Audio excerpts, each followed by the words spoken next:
wanted to remind everybody, if you have any questions during the panel, if you wouldn't mind just sending them directly to me, Allison Hunt. I'm Tom's district director. Just message me privately right in the chat, and we'll make sure we get to your questions after the presentations today.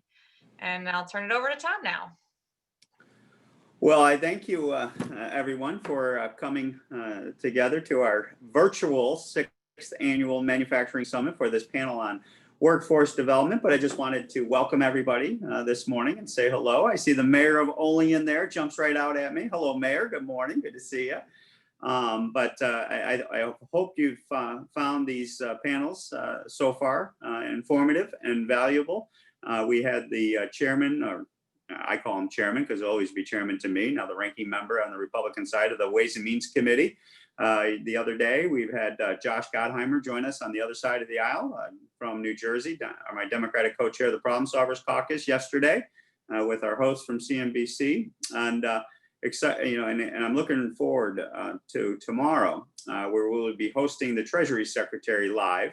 Steven Mnuchin will be joining us. I believe that's at what time? 10 o'clock tomorrow, Allison? That is at 10 a.m. Yeah.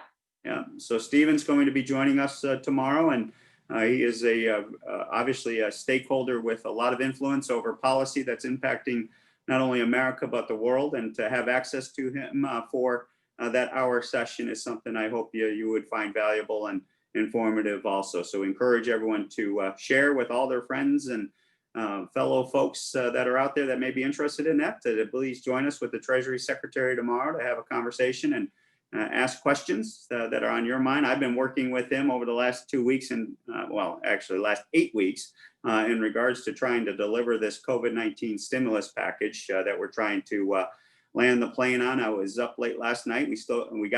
We were able to get, and with the Problem Solvers Caucus work, Steven Mnuchin and Nancy Pelosi back into the room, and they've been negotiating through the night into this morning. And so stay tuned. We've been making some news on various outlets there, but we're getting closer.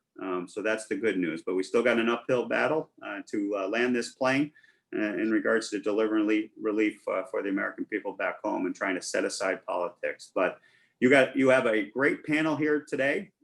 We know the folks that are going to be talking about workforce development and how to plug in resources in that area where for our manufacturers in particular, matching up the skill sets for today and tomorrow to match what you need in order to make sure that we can make it here to sell it there around the world is something that we can achieve. And so I appreciate all the work that Carolyn, Todd, and Lynn do on this front, and just know we are a big believer in U.S. manufacturing and making sure that that skill set is developed so that these folks have an opportunity that many of them don't know exist out there. As I go to the high schools and colleges, I still get the negative pushback often that, oh, you know what, we don't push those careers. Those are careers of yesterday. That's not what we promote. I had a guidance counselor actually tell me that to my face after a full assembly at a local high school when we identified an individual who was going in the welding field. And I said, you know, this individual is going to have a $60,000 a year job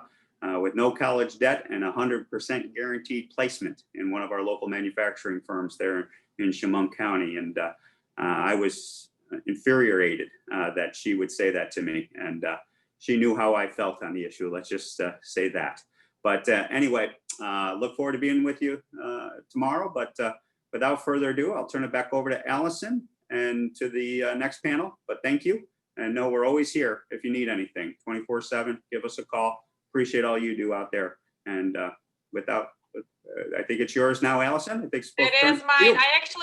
I'm gonna just do one little thing quick here. I do see one of our state senators has joined us this morning. Senator Borrell is on here, and I just wanted to give him a moment if he'd like to say anything before we get started. I appreciate you joining us this morning, George. Yes, thank you very much. I apologize, George. I didn't see you there in the virtual world. I'm in a different room. I must be, even though you're in Chautauqua County, you're not that far away from me in the virtual world. Yes, no problem. And thank you very much for inviting me. I think it's critically important. Tom, you said it just now, there is still this stigma. When I was county executive in Chautauqua County, I made a pledge to visit 100 businesses in my first 100 days. Most of those businesses that I visited were manufacturers. And the number one concern for them was workforce. And that is still the case. I think we all know that. We're preaching to the choir here, but it's critically important for us to share that and the message you sent, that they're going to have a good paying job without any debt. And, we want to keep our kids here, right? Well, the best way to keep our kids here is to train them for the jobs that are here and for the future that is here. And manufacturing is still strong. One of the things I've also said quite a bit is that we have to stop talking about what used to be made here. We have to talk about what is being made here. I've visited manufacturers throughout the region, throughout my Senate district, and there are amazing things that are being made here right now. From people that are supplying decking for the SpaceX launch to products that are being sold around the world.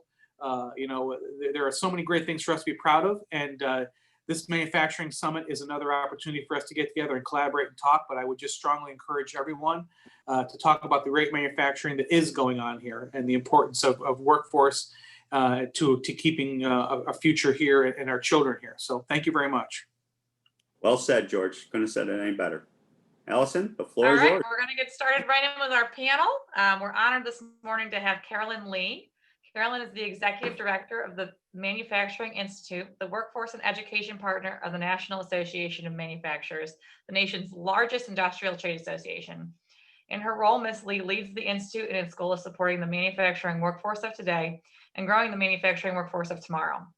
The Institute does so through a variety of programs designed to excite, educate, and empower, with a particular focus in 4 key areas: women, veterans, youth, and lifelong learning.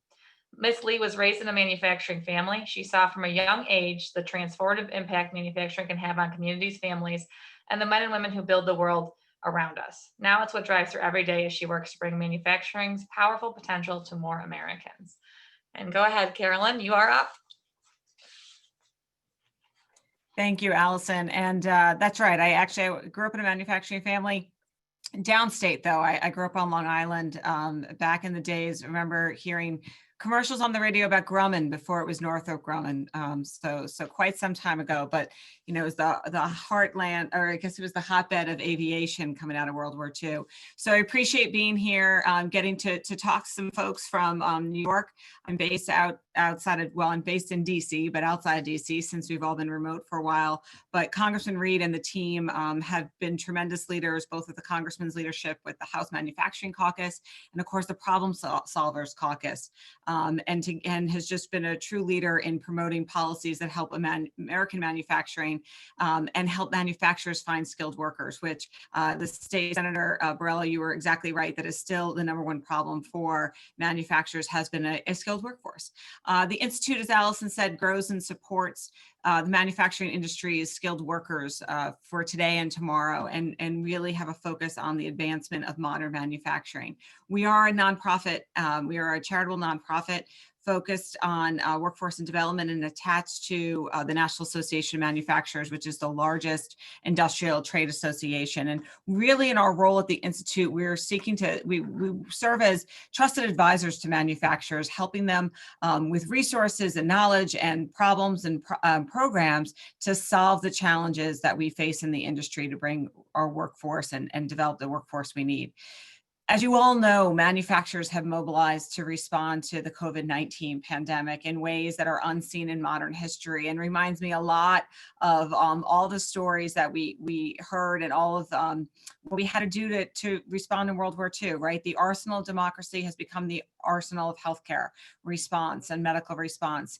The industry has been on the front lines as part of the nation's critical infrastructure. We've been supplying healthcare workers and also working, of course, towards the treatments and the vaccines, as well as producing Americans' daily needs. And, I think that one bright side, if you will, through the pandemic, or one thing that we should use to our advantage from the pandemic, is really the highlight, that the spotlight that has put on manufacturing. But of course, COVID-19 has really impacted manufacturers economically as well. In the latest NAM Manufacturers Outlook Survey, it's a quarterly survey we've been doing for about 20 years now, 66% of respondents reported a positive outlook for their company in the third quarter, and that's up from 33.9% in the second quarter, which was the worst reading since the Great Recession. However, the outlook remains below the historical outlook of the historical average of 74.4%. So weak domestic demand continues to be a top business challenge. Manufacturing production also fell sharply, about 20% between February and April. That's no surprise, as the economy really came kind of to a halt. But we've seen activity rebound strongly in the 3 months since then. But even with those gains, excuse me, output in the sector remains 8% lower today than it was in February. Likewise, manufacturers lost 1.3 million workers between February and April. Many of these were temporarily furloughed due to shutdowns and reduced operations. And after 3 months of gains, the sector's employment is still down about 740,000.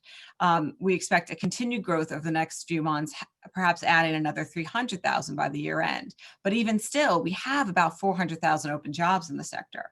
We'll come back to that in a minute.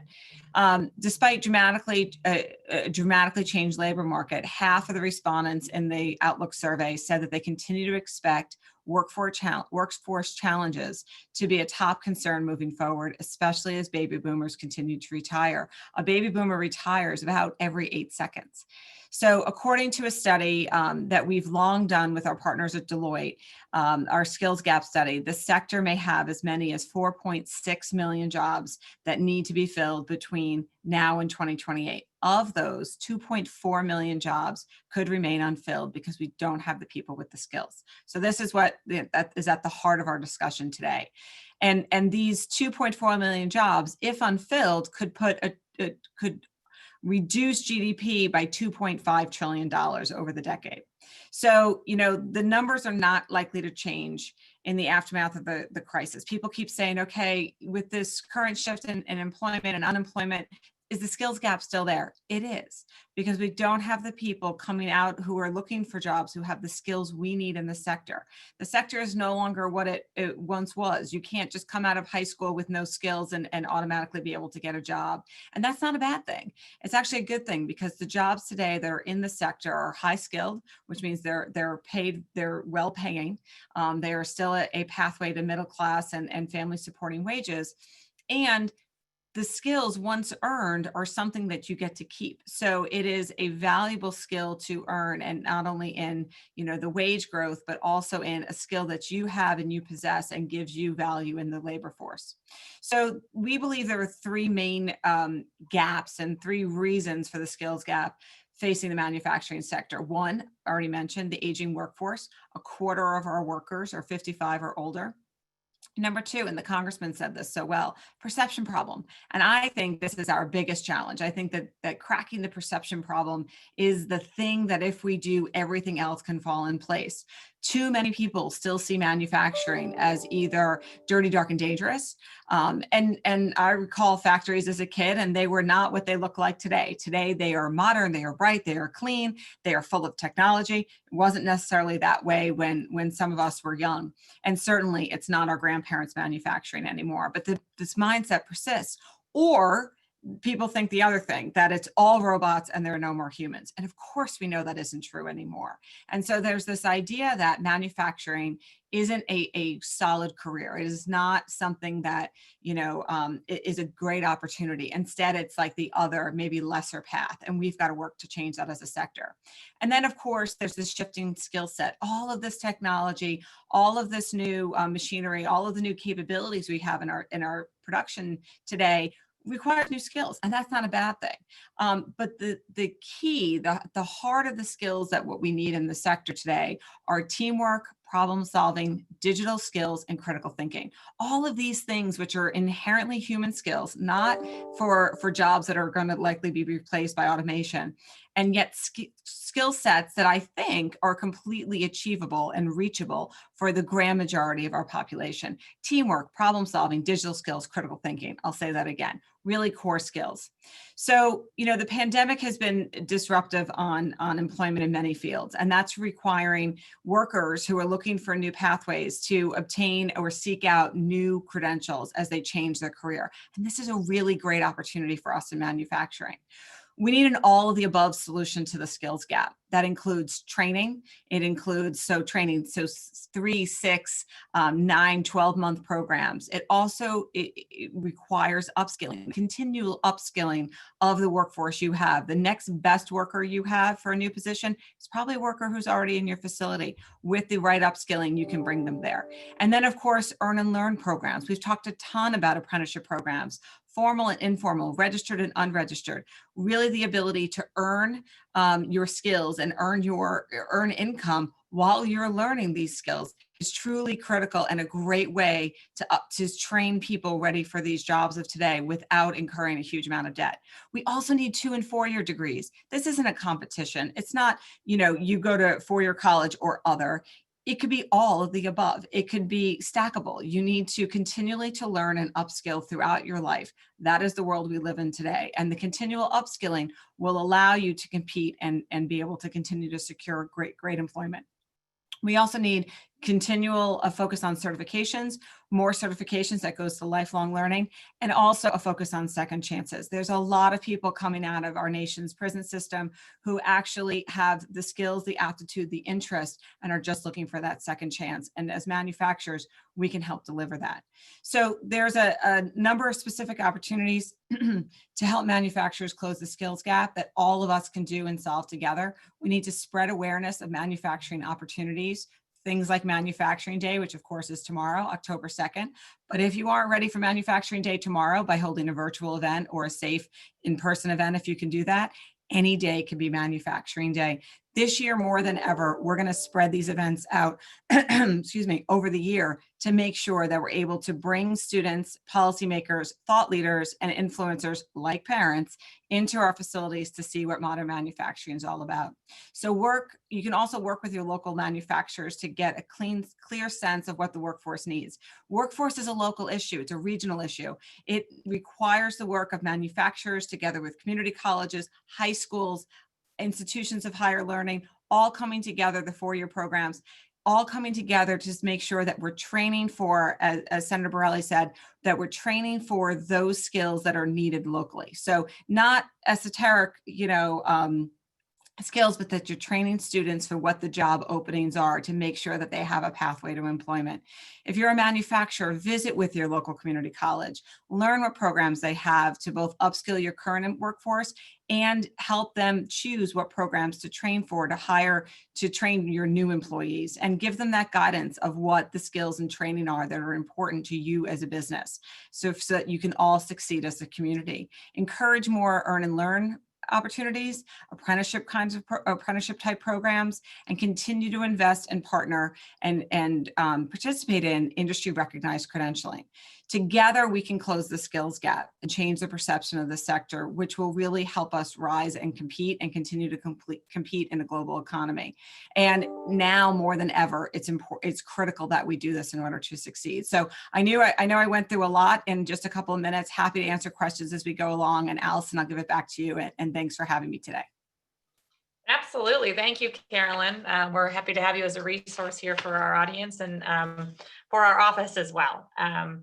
We're going to switch over now to Lynn Freed. Lynn Freed is the Regional Director for the Workforce Development Institute, covering 11 counties in the Rochester, Finger Lakes, Genesee Valley, and Southern Tier regions. Lynn has over 25 years of work experience with small and large business operations, at-risk youth training, skills training to employment and training solutions, and consulting for effective and efficient operations. She has achieved the SUNY Institute for Community College Development credential and has a Bachelor's of Science in Organizational Management from Keuka College.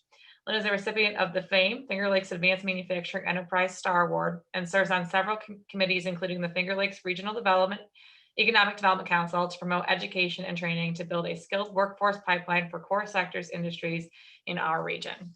Lynn? Thank you, Allison. Good morning.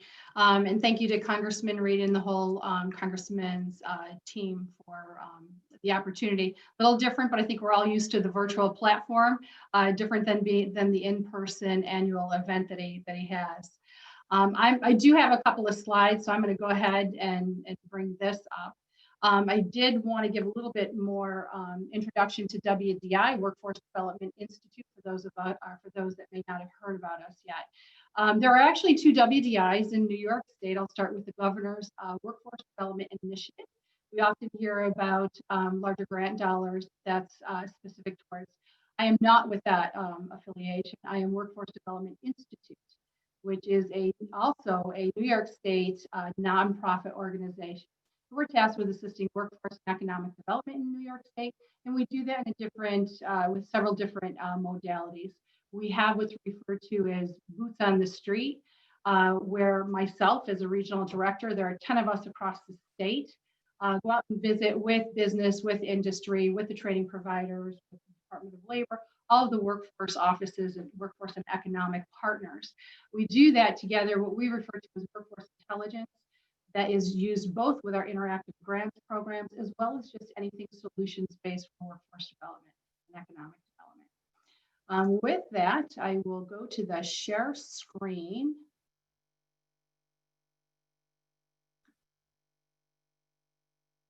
Oh, and it moved. All right, so can everyone see the slides? Good to go. Excellent, okay. Manufacturing during the during the pandemic. Let me just, okay. As Carolyn mentioned, unlike other sectors, manufacturing overall was pretty resilient during the pandemic. Employers were very quick to pivot to meet safety, compliance standards, and continue on to provide their essential items.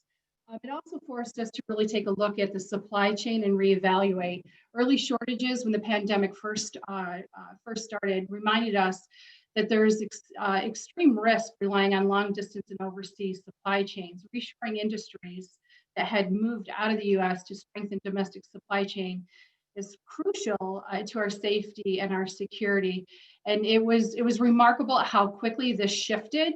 And we saw that happening very quickly. Essential players maintain production throughout as well, pivoting quickly to manufacture crucial PPE and medical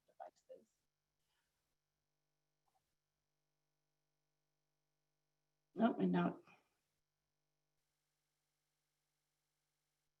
Okay.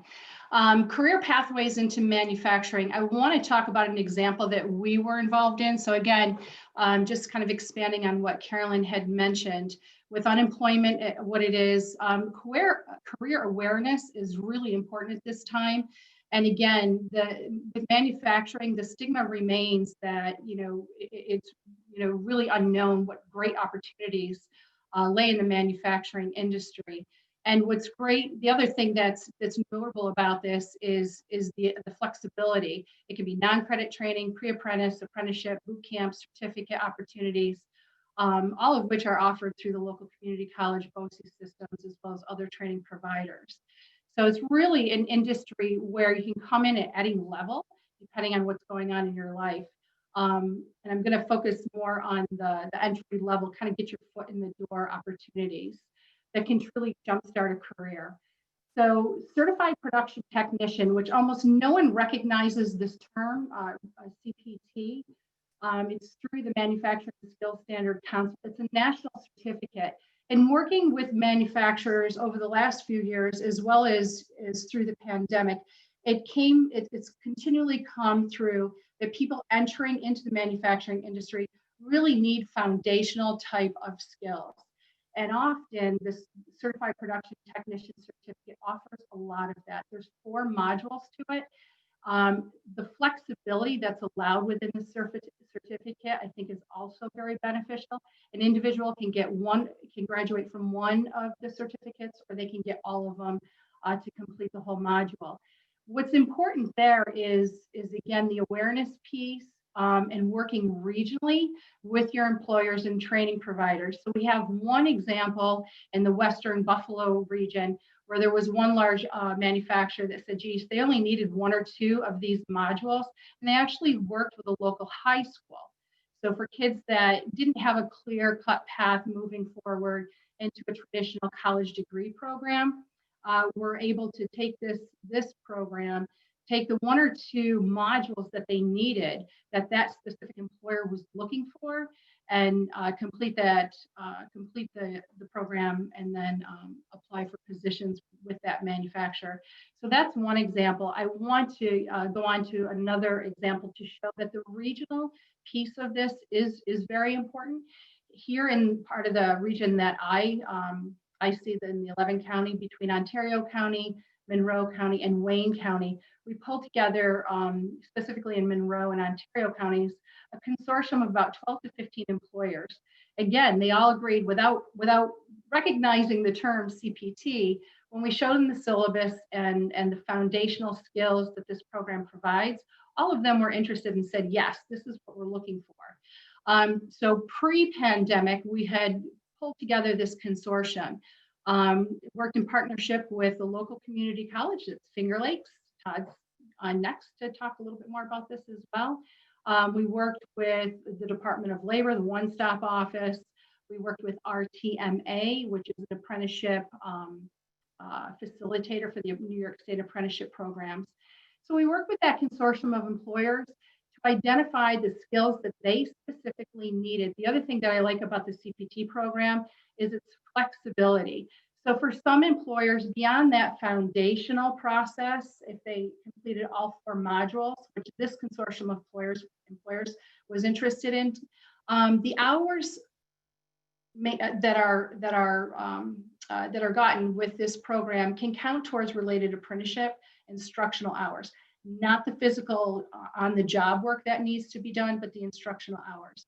So for someone who's starting at that entry level and looking to climb as they go, these hours are flexible and can count towards the apprenticeship program. They also count towards certain related college programs. So again, the importance of being able to stack credentials and continue to move up as you go is really important. These, the credit models that we're talking about, the non-credit models, these apprenticeship programs, also equally important are the on-the-job, earn-as-you-learn opportunities. The model in Buffalo that I talked about, where the manufacturer worked with that specific high school. So there was opportunities for them during the training program to go on site to the employer and work with them as well. I think the other thing that's important that we keep an eye on is the wage conversation.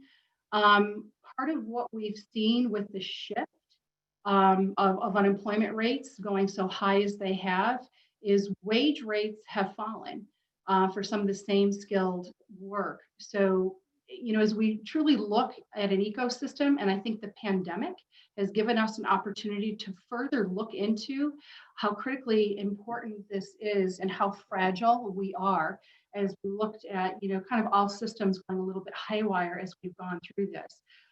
People being, you know, immediately out of work, and how quickly we were able to move, and, you know, how are people going to find, you know, being concerned about, you know, childcare, where they're going to live, food.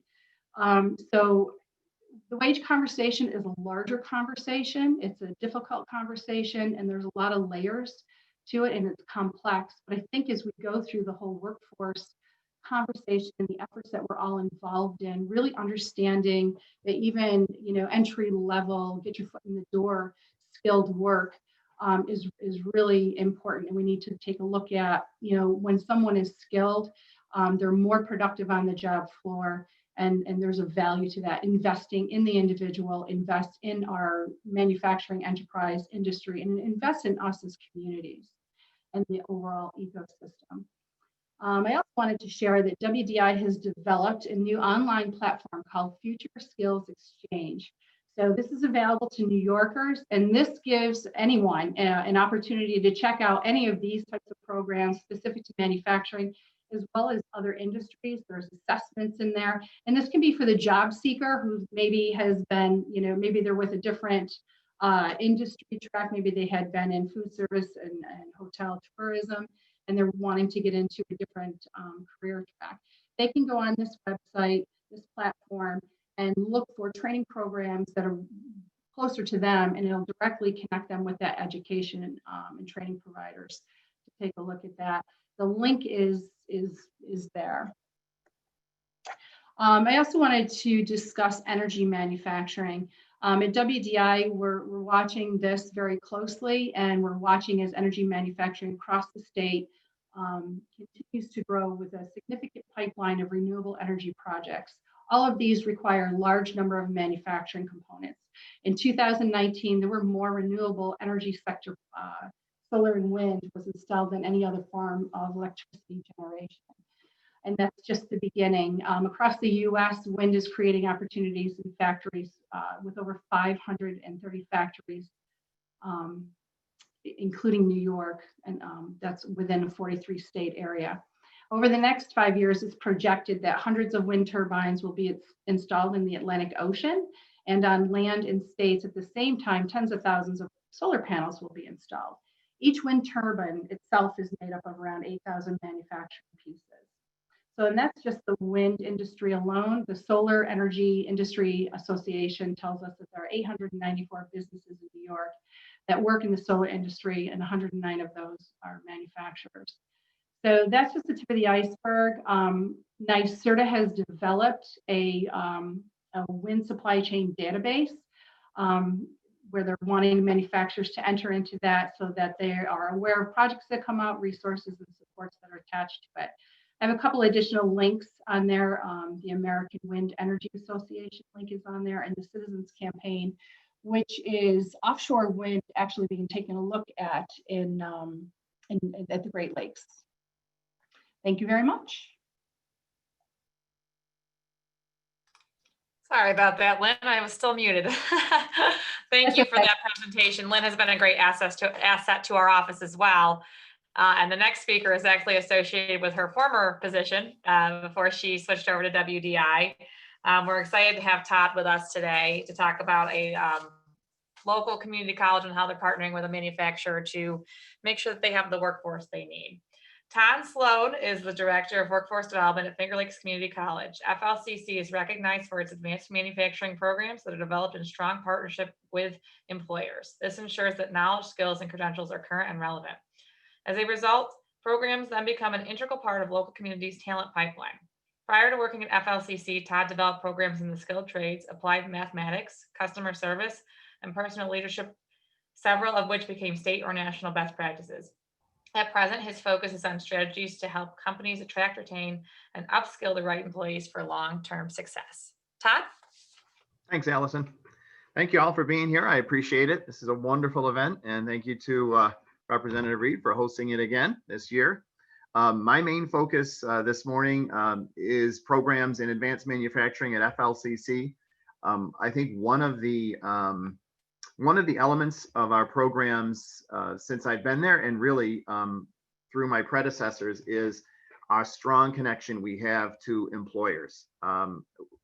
We're Finger Lakes Community College, and community is absolutely the most important word in that name. Many people think that our customers in higher ed are the students, but in workforce development, our customers are employers. Our students come to us because they're looking for good paying, long-term career-oriented jobs. And without employers, that doesn't happen. So I kind of want to admit my own biases as I start to present here. I'm definitely, some of my remarks today are definitely focused for employers. I have just a few slides I prepared looking at some of the trends in manufacturing that are continuing, that I think many of us know about and that Carolyn and Lynn have already touched on, and a few trends that are probably emerging that are related to COVID. It was really interesting. I'm going to try and share my screen now, and we'll see if that works. I think it ought to, but we'll find out here. As I was preparing these remarks, I was thinking about, what particular trends are unique due to COVID and which ones are continuations. And what struck me is how many trends that we're seeing that are related to COVID are really just continuations of what we saw before then. So I want to highlight just a few of these. So some of the continuing trends, and I'm going to be very brief because I think Carolyn hit these very well, as did Lynn. Manufacturing continues to be one of our top industries by volume, both by output and by size. An important thing to be aware of, I'm going to touch on in a minute though, is that a couple of the industries that are also comparable in size to manufacturing are industries that were hit very hard by COVID. So if you're looking at workforce development and looking at a talent pipeline, again, speaking primarily to employers and economic developers here, I think it's really important to recognize we may be looking at some flight from some of those other industries for smart job seekers who want to leave a industry where there is less opportunity for advancement and growth and maybe seeking opportunities in advanced manufacturing. Especially in light of the fact that we know our workforce is shrinking as a whole. So a couple other trends I think hopefully everyone here is aware of. I always like to point out that you will see a wide variety of conflicting information in the press about manufacturing. It's declining, it's dying, etc. It is, it is that old grandfather's dirty environment, all of those myths. And then you'll also hear, that there are tremendous opportunities out there. One of the things I like to point out to everyone, but particularly employers, is yes, the total amount of employment that's projected in manufacturing is on the decline, but you have to look at the subsectors within manufacturing to really get the full picture, because those numbers are really driven by a couple subsectors that are expecting large losses and where there really are not opportunities for growth as a business, and really where we don't do a lot of business here in New York State. Most of our work in New York State in manufacturing is in those advanced subsectors where there's tremendous opportunity and tremendous growth. So, the next time someone says to you manufacturing's on the decline, help them understand the difference between mass production manufacturing and advanced manufacturing, because most of our employers are in advanced manufacturing. And as Carolyn pointed out, they are doing business globally, and the markets are really open to them because of that. The other trend I wanted to touch on, which hasn't changed since COVID, but it's so important to remember, the more you look at the numbers, the more we have to realize we are really we're heading for a cliff in terms of our working age population. Now, I'm not being doom and gloom about that. There are tons of opportunities for hiring. But if we just look at the younger working age population coming up and the number of baby boomers who will be retiring, the raw number of bodies is on the decline. I personally don't think that the bad news there is as bad as the statistics would tell us. We already see a lot of opportunities and changes in older adults who are continuing to work part-time or full-time. So that drop off of older employees, I don't think is going to be as dramatic as the numbers would indicate. But I do think that I will preach this wherever they send me. I do think one of the keys for success for manufacturers and for all employers now is to really learn how to focus on retention, advancement, and upskilling. If we just focus on attracting talent, and all of us are trying to attract a smaller pool of talent, that is not going to be the only way to succeed and to grow in the next decade. It's really important that we not only attract talent, but we learn what keeps people and helps them advance in our organizations. A couple trends that are kind of related to COVID I wanted to touch on. And the industries I mentioned earlier are retail and hospitality. Those are both very large industries in our country. They're actually both just slightly larger than manufacturing. And what we're seeing right now, if you look at the Department of Labor and the unemployment numbers, we're seeing a rapid return to work, much faster than people thought in general. But in these industries, and particularly the lower wage jobs in these industries, folks are not actively looking to go back. I don't think anyone really knows exactly why that is. Some people feel it's because there's disproportionate need for childcare there and schools haven't opened. Some people feel that the cost of childcare is a barrier for these folks returning to work, and they're almost just as good on unemployment as not.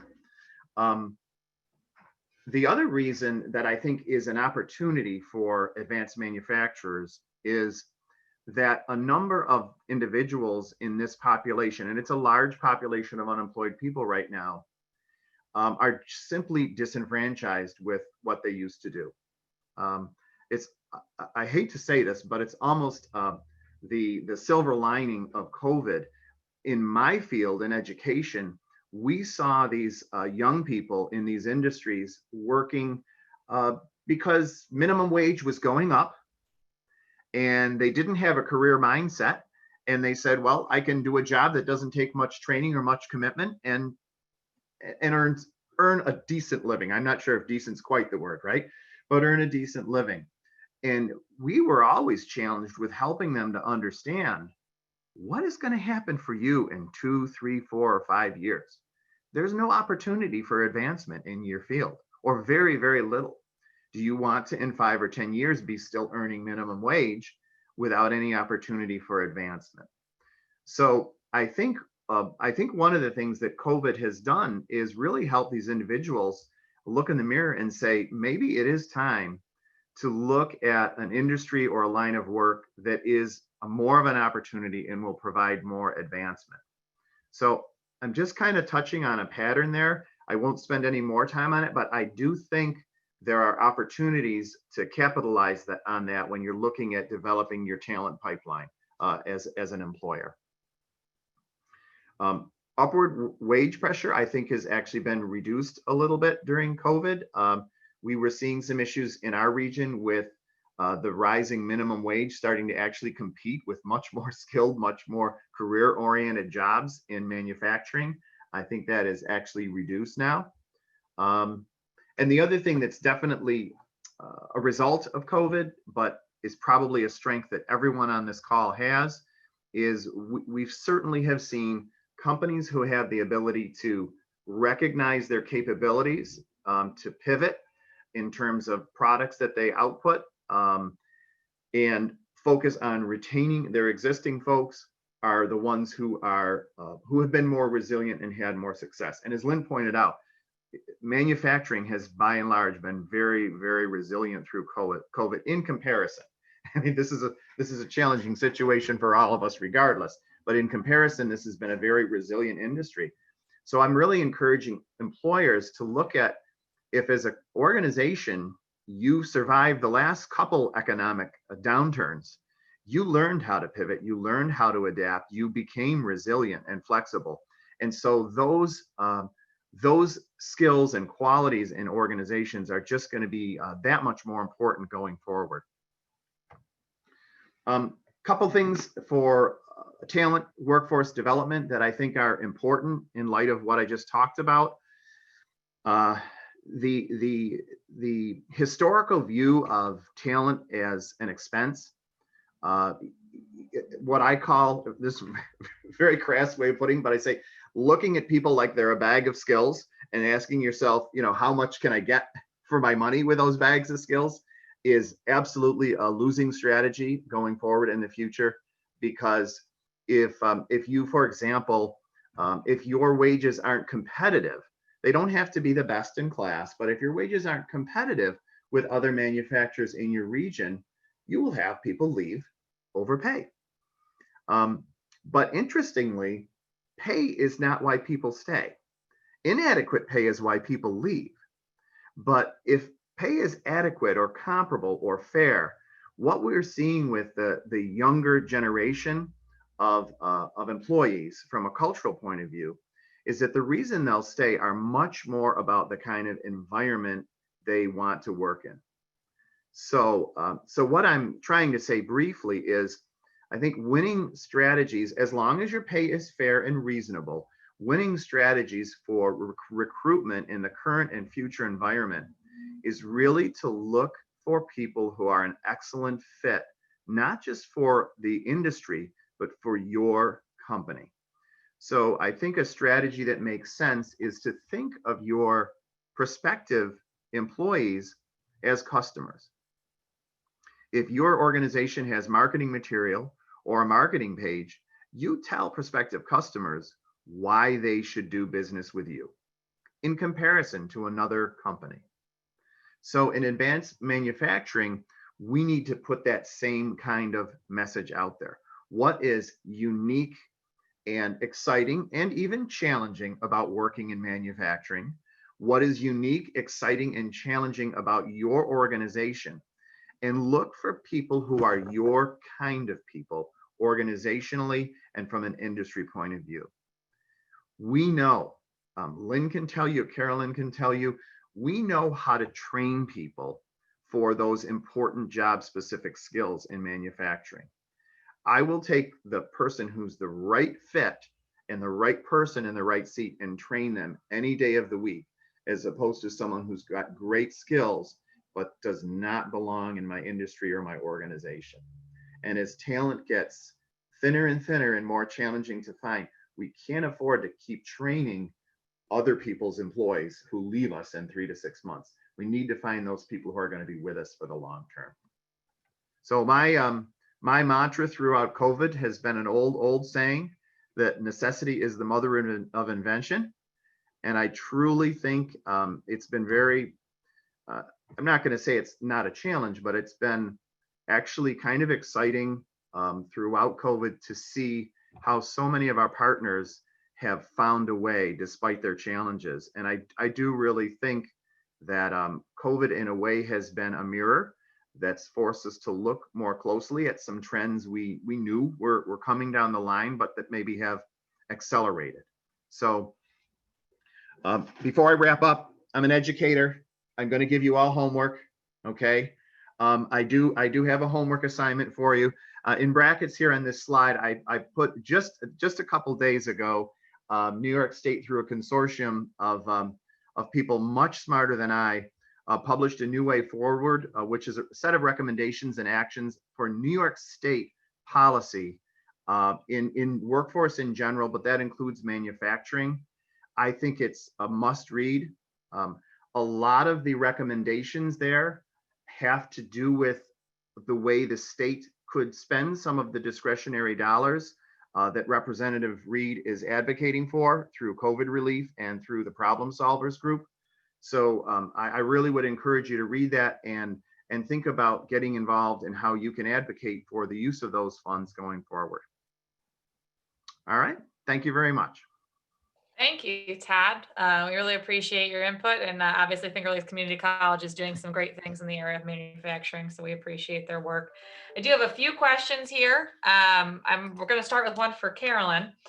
From a demographic perspective, what do we need to get to get the next generation of workers interested in manufacturing, and are there any areas in the country that are doing well in this initiative? Great question. On the second point, I don't know that there's one area that particularly stands out that I'd say, oh, this, cluster in this region.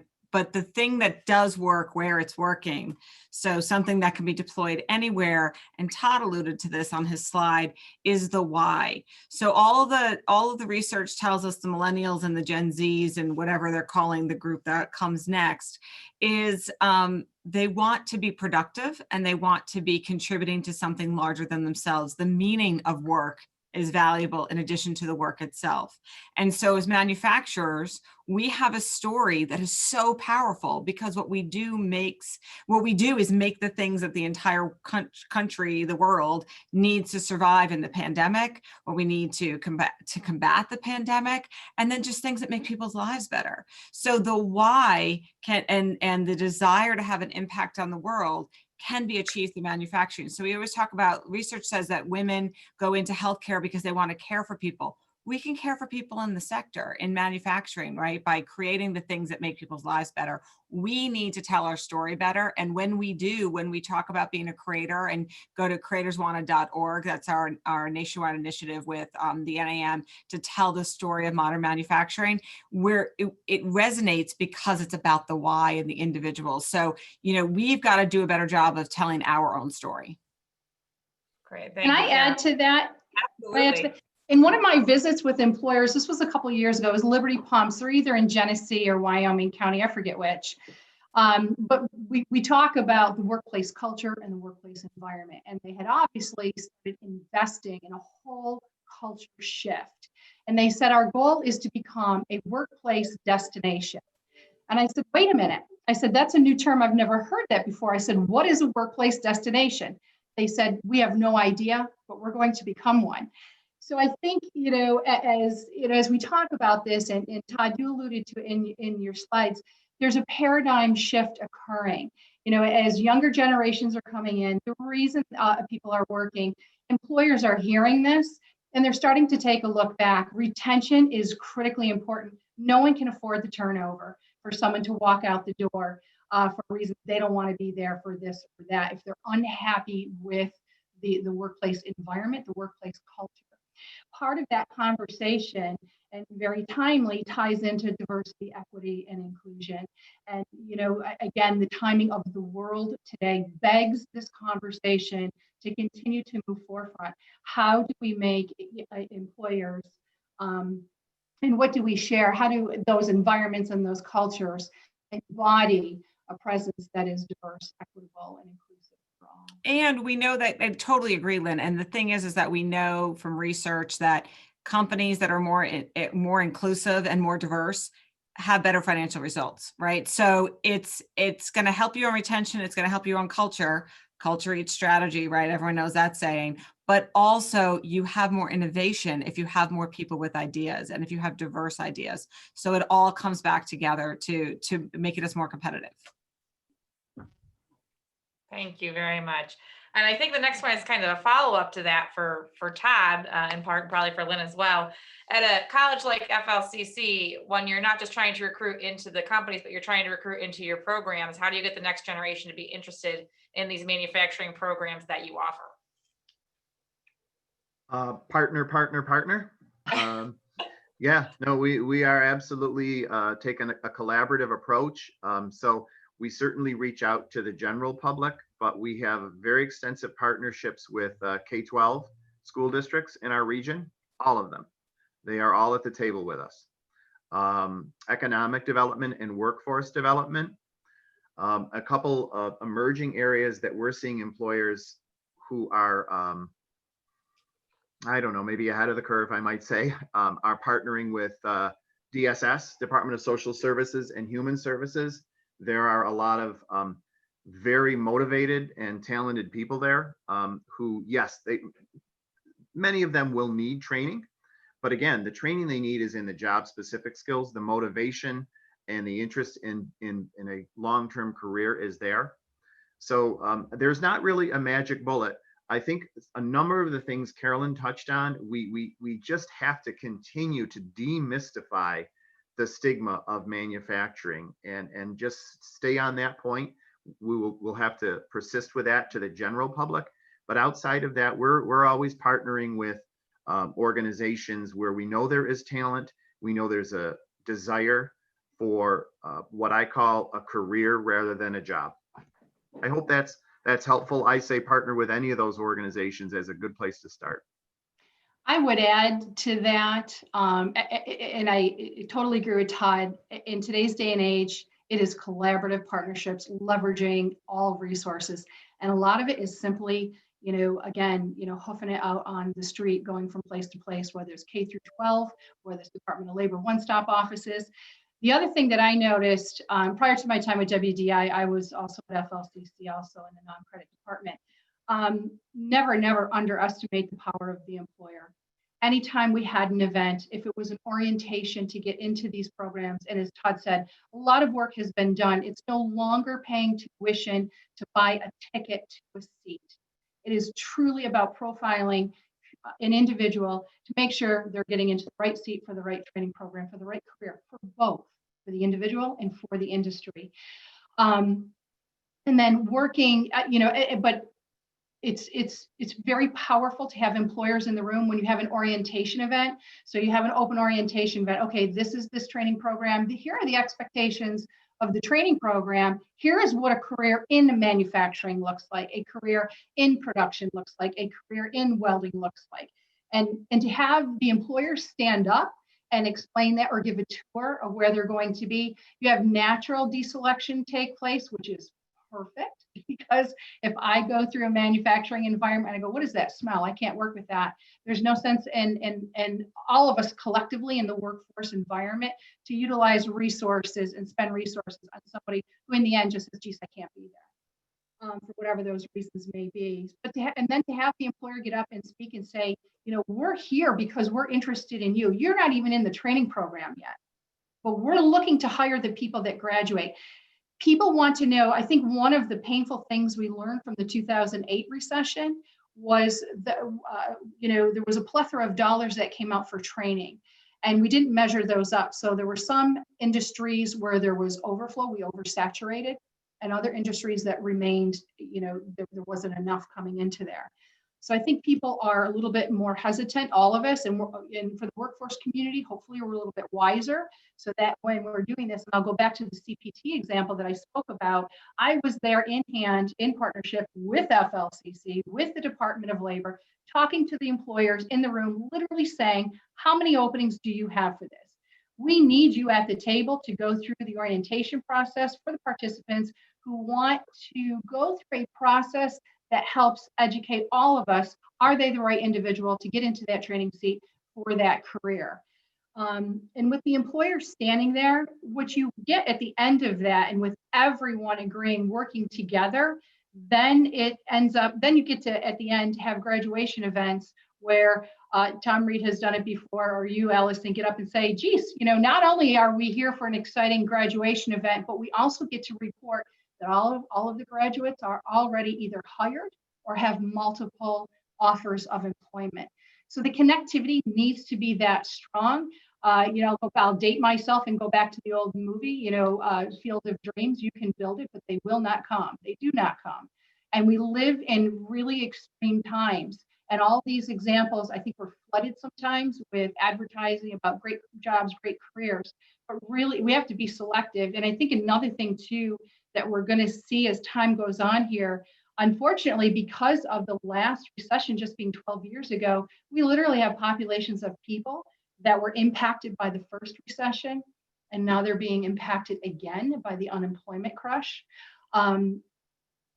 You know, I gratefully, thankfully, you know, I don't know the enormity of that, but we're dealing with people that are literally going through this in a second cycle within a lifetime, within a 12-year period. So people are, I think, much more selective and careful, and we need to be very, very careful and do our due diligence, I guess, in connecting all of those dots. Thank you.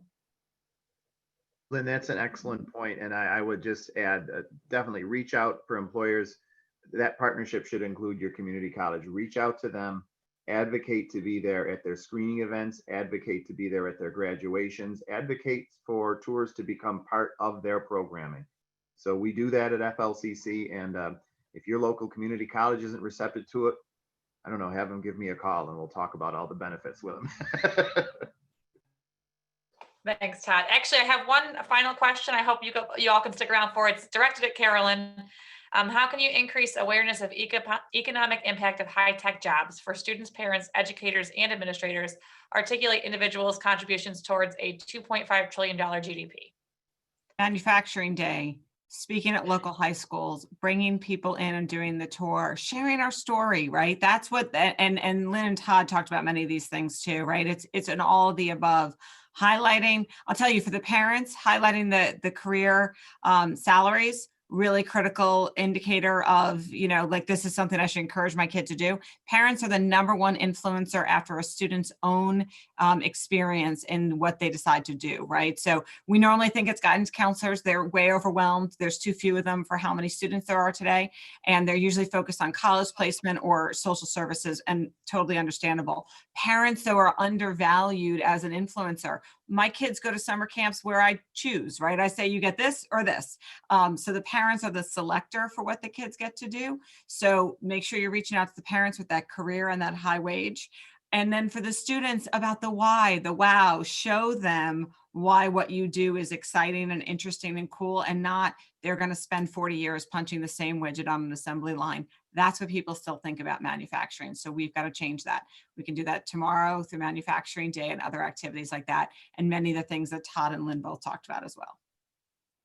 Fantastic. Well, I want to thank our panelists, Lynn, Todd, and Carolyn, so much for their time today. We'll be sharing their contact information, I'm sure, as well as this presentation following the completion of our manufacturing summit.